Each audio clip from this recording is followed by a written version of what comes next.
इस गहन चर्चा में सबका स्वागत है। आज का जो विषय है वो सच में बहुत ख़ास है।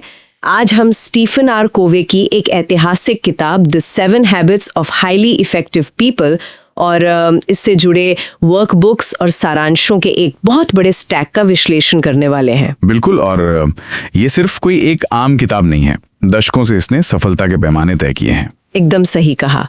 और इस चर्चा का मुख्य मिशन यही है कि हम इन स्रोतों के भीतर गहराई में जाएं और सफलता और व्यक्तिगत प्रभावशीलता के, यानी जिसे इफेक्टिवनेस कहते हैं, उसके कुछ सार्वभौमिक सिद्धांतों को खोजें। क्योंकि स्रोतों से एक बात तो बहुत साफ हो जाती है कि ये 7 आदतें कोई अलग अलग आजमाए जाने वाले नुस्खे नहीं हैं। हाँ, कोई रातों रात सफलता दिलाने वाला शॉर्टकट नहीं है ये। बिल्कुल नहीं, बल्कि ये इंसान के जीवन को पूरी तरह से बदलने का एक क्रमबद्ध तरीका है। इस सामग्री में एक बहुत ही दिलचस्प ऐतिहासिक संदर्भ भी दिया गया है। हाँ, 1930 के दशक वाला। जी, 1930 के दशक के बाद से जितना भी सेल्फ हेल्प साहित्य छपा है ना, वो बहुत ही सतही रहा है। मतलब स्रोतों में इसे पर्सनालिटी एथिक्स का नाम दिया गया है। Personality ethic? हाँ। इसे अगर हम आसान भाषा में समझें तो ये एक ऐसा विचार है जो केवल बाहरी दिखावे पर जोर देता है। देखिए, इसका मतलब है बस अपने संवाद करने के तरीके को थोड़ा सुधार लेना या लोगों से मिलते वक्त मुस्कुराना सीख लेना।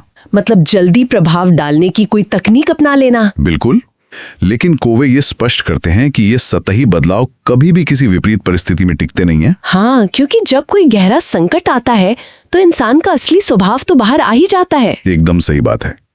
इसके विपरीत जो असली और स्थायी सफलता है वो हमेशा कुछ ऐसे बुनियादी सिद्धांतों पर टिकी होती है जो कभी नहीं बदलते, जिसे कैरेक्टर एथिक कहा गया है। हाँ, कैरेक्टर एथिक।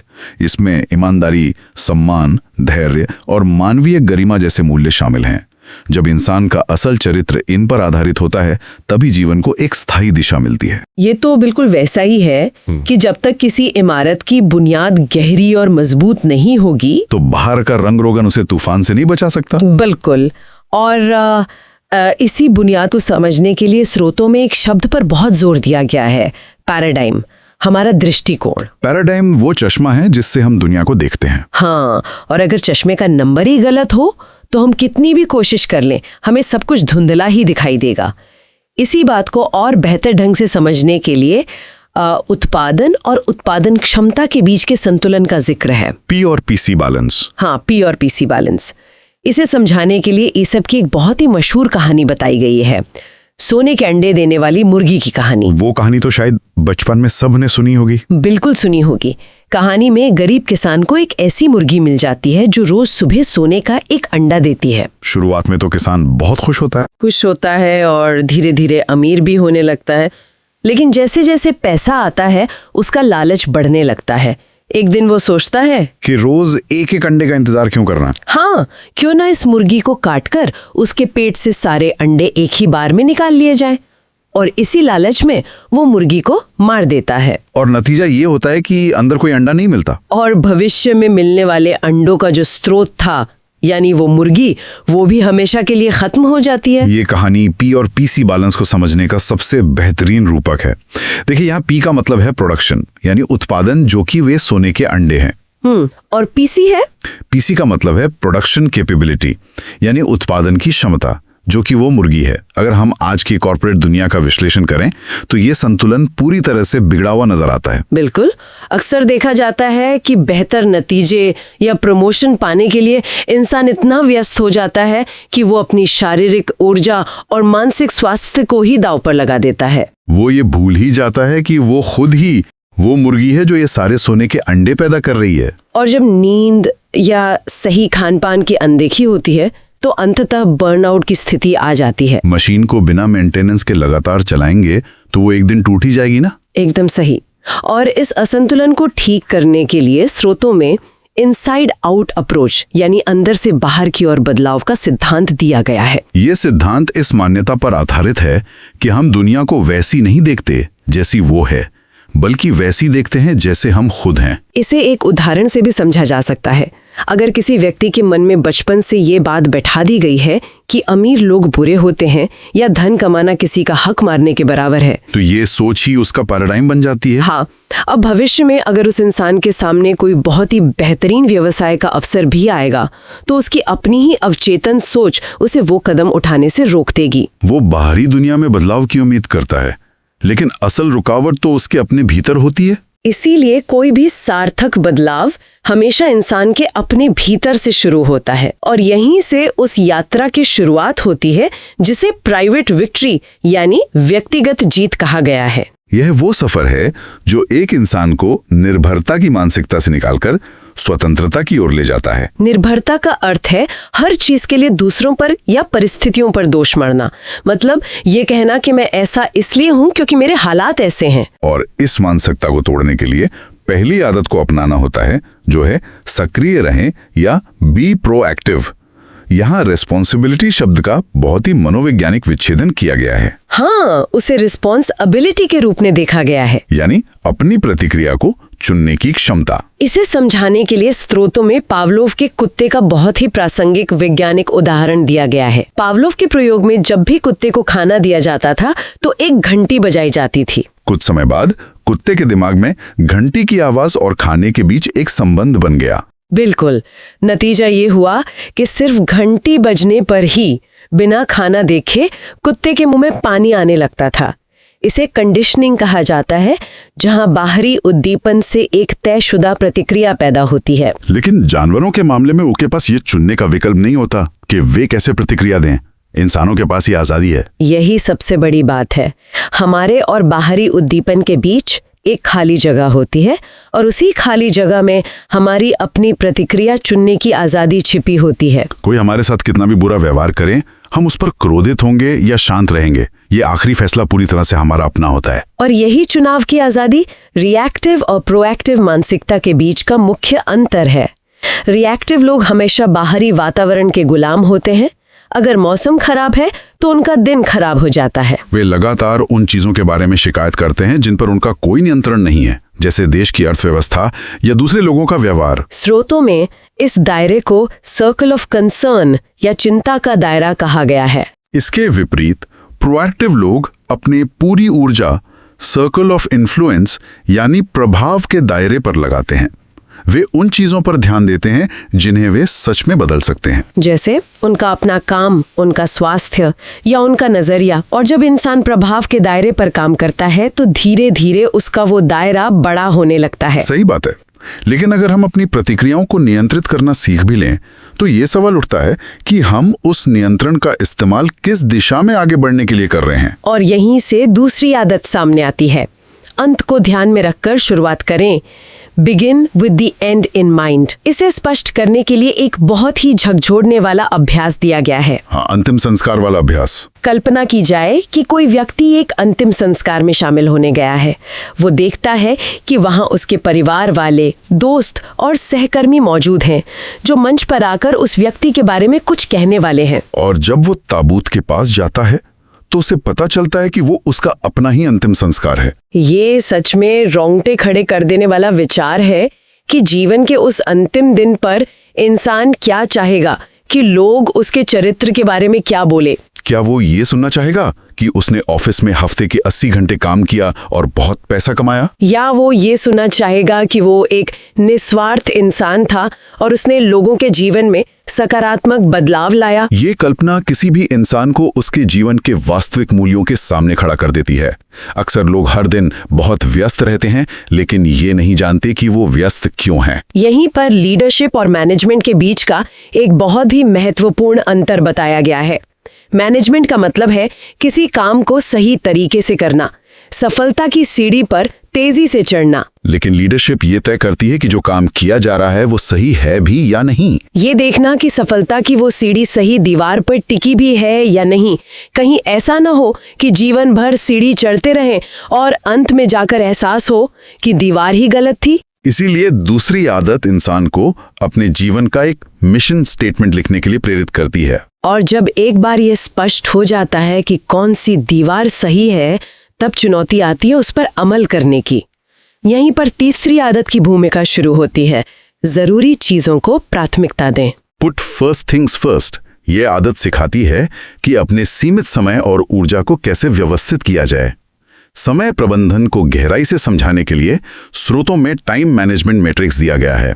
ये मैट्रिक्स समय बिताने के तरीकों को 4 क्वाड्रेंट्स में बांटता है, जो 2 पैमानों पर आधारित है: अर्जेंट और इम्पोर्टेंट, अति आवश्यक और जरूरी। पहला क्वाड्रेंट है उन चीजों का जो अर्जेंट भी हैं और इम्पोर्टेंट भी, जैसे अचानक आए कोई बीमारी या प्रोजेक्ट की आखिरी तारीख।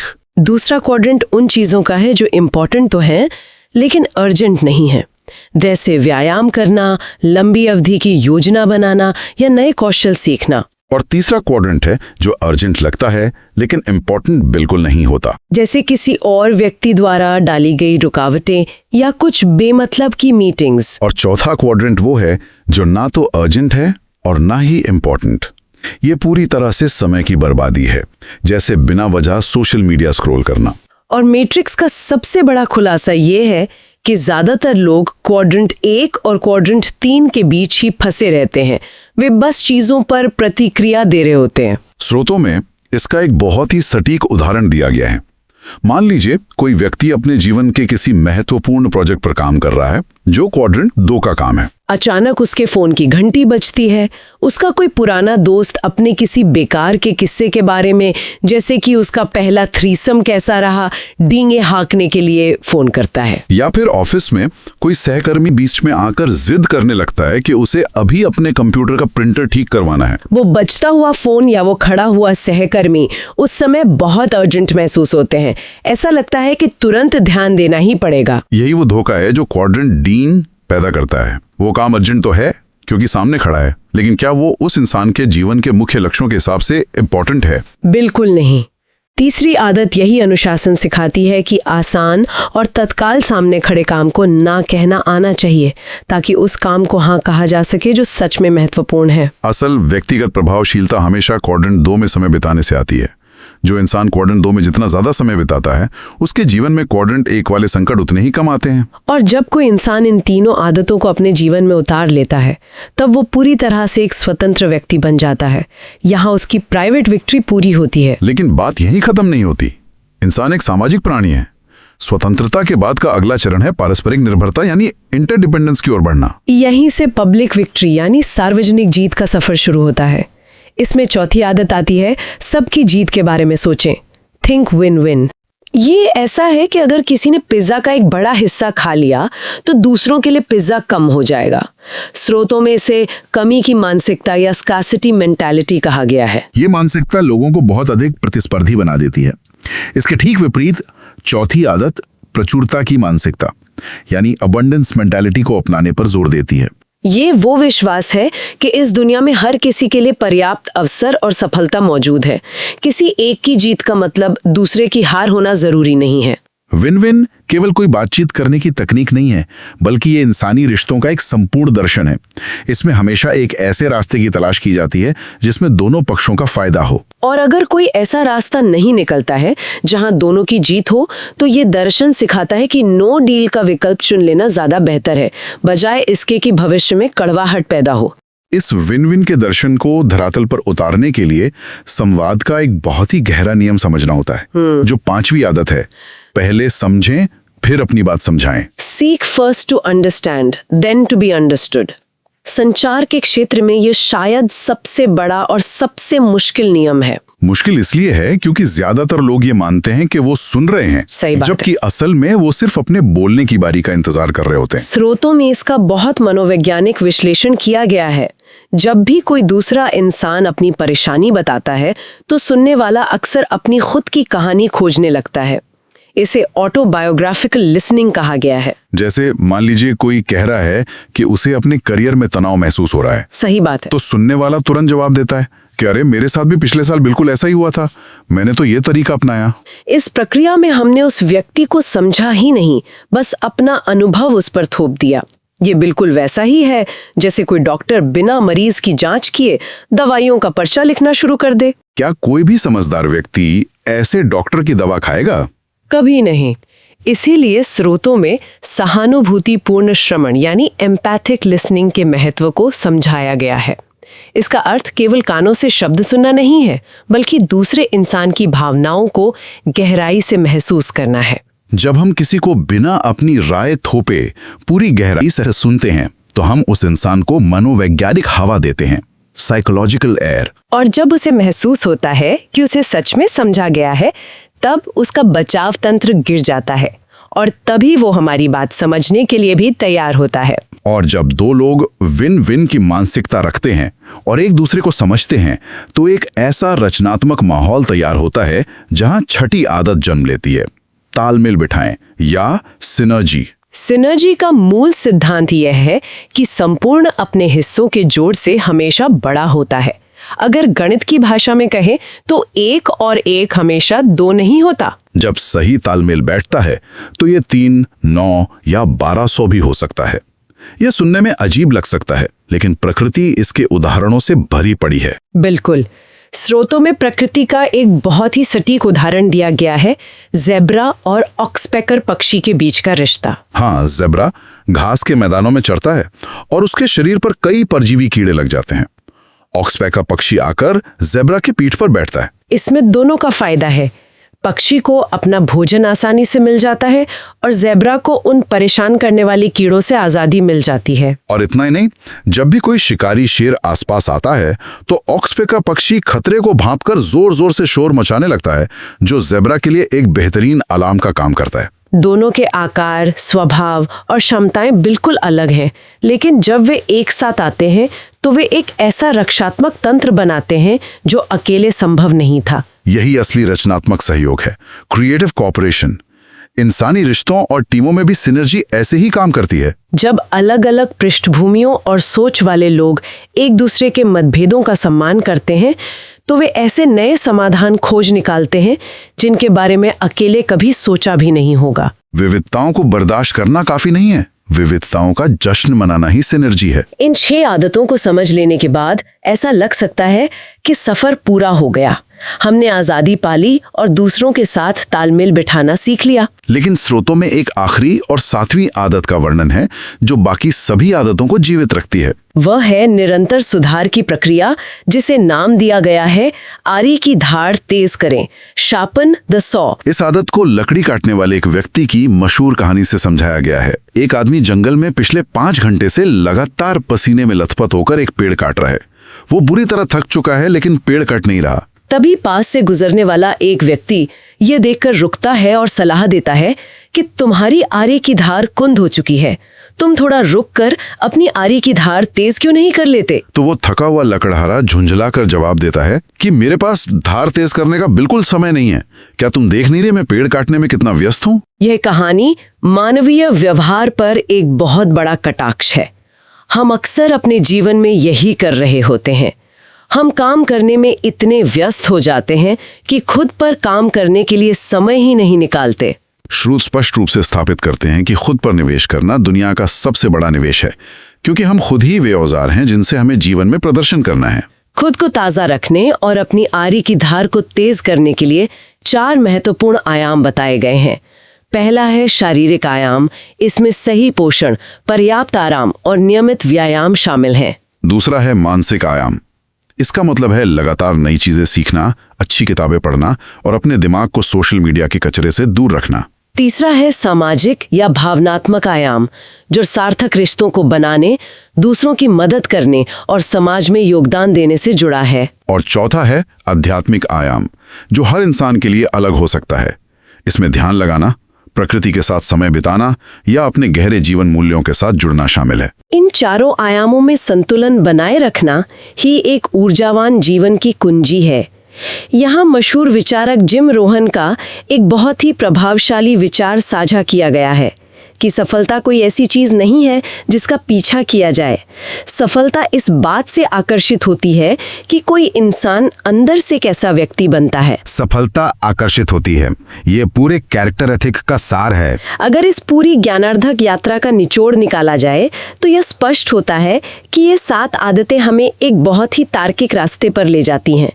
यात्रा शुरू होती है यह स्वीकार करने से कि हमारी प्रतिक्रियाएं हमारे हाथ में हैं। फिर हम अपने अंतिम लक्ष्य को स्पष्ट रूप से देखते हैं और उसी के अनुसार अपने समय को प्राथमिकता देते हैं। इन 3 कदमों से एक इंसान अपनी निर्भरता की बेड़ियों को तोड़कर पूरी तरह से स्वतंत्र बन जाता है। उसके बाद वह आपसी जीत के बारे में सोचता है, दूसरों को पूरी सहानुभूति के साथ समझता है और सबके साथ मिलकर रचनात्मक तालमेल बिठाता है, जिससे वह पारस्परिक निर्भरता के उच्च स्तर तक पहुंचता है। और इस पूरी प्रक्रिया के दौरान वो लगातार अपने चारों आयामों में खुद को बेहतर बनाता रहता है। आज के इस दौर में जहां दुनिया अभूतपूर्व गति से भाग रही है, वहां इंसान के भीतर एक बदलाव रहित मूल का होना पहले से कहीं ज्यादा जरूरी हो गया है। बदलाव रहित मूल्य यानी चेंजलेस कोर। जब किसी व्यक्ति के अंदर के सिद्धांत और उसका चरित्र मजबूत होता है तो बाहरी दुनिया का कोई भी बड़ा बदलाव उसे असुरक्षित महसूस नहीं करा सकता। यह सिद्धांतों पर आधारित जीवन शैली ही है जो इंसान को अनिश्चितताओं के बीच भी भटकने नहीं देती। इस पूरी चर्चा से जो निष्कर्ष उभर कर सामने आता है वो सच में इंसान की सोच को एक नई दिशा देने वाला है। इन सभी स्रोतों का गहराई से विश्लेषण करने के बाद एक बहुत ही गहरा विचार सामने आता है जिस पर मंथन किया जाना चाहिए। बिल्कुल। अगर ये पूरी तरह से सच है कि हर इंसान के पास अपनी परिस्थितियों के बीच अपनी प्रतिक्रिया को चुनने की असीमित आजादी है, और अगर ये भी स्पष्ट हो जाए कि जीवन के अंतिम दिन क्या याद रखा जाएगा, तो किसी भी व्यक्ति की दिनचर्या में शामिल वो कौन सा एक अति आवश्यक लेकिन पूरी तरह से महत्वहीन काम है जिसे अगर आज ही बंद कर दिया जाए तो उस व्यक्ति के जीवन की असली कहानी को फिर से लिखा जा सकता है। ये सच में हम सभी के लिए एक बहुत गहरा विचारणीय प्रश्न है। क्वाड्रेंट 3 का वो कौन सा काम है जिसे छोड़ना है? आज की इस गहन चर्चा में जुड़ने के लिए धन्यवाद। मिलते हैं अगली बार कुछ और बेहतरीन जानकारियों के विश्लेषण के साथ। तब तक के लिए निरंतर सुधार की इस प्रक्रिया को जारी रखना ही सबसे बड़ी जीत है।